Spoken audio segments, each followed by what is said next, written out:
Buong bahay ang itinaas, pero hindi para sirain, kundi para magdagdag ng bagong palapag sa ilalim. Ginagamit ng mga manggagawa ang malalakas na mga jack o pangdahan-dahang iangat ang bahay mula sa pundasyon.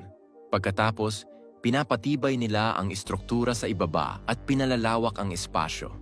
Ang prosesong ito ay tinatawag na house jacking. Dati, ginagamit lang ito upang ayusin ang mga bahay na lumulubog, tumatagilid o may sira. Bakit hindi na lang magpatong ng bagong palapag sa itaas? Dahil karamihan sa mga bahay ay may limitasyon sa bigat na kaya nilang dalhin. Kapag nagdagdag ng masyadong maraming palapag, maaaring magkaroon ng bitak sa dingding, tumagilid ang bahay, at mas malala pa gumuho ito.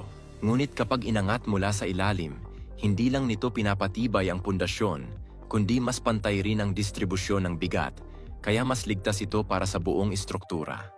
Bukod sa pagiging epektibong paraan ng renovation, nabibigyan din nito ng panibagong itsura ang lumang bahay at nadaragdagan pa ang storage nito.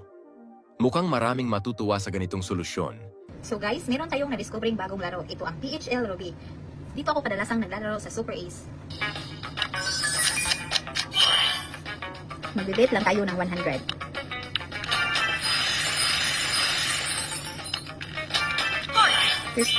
Ayun, scatter!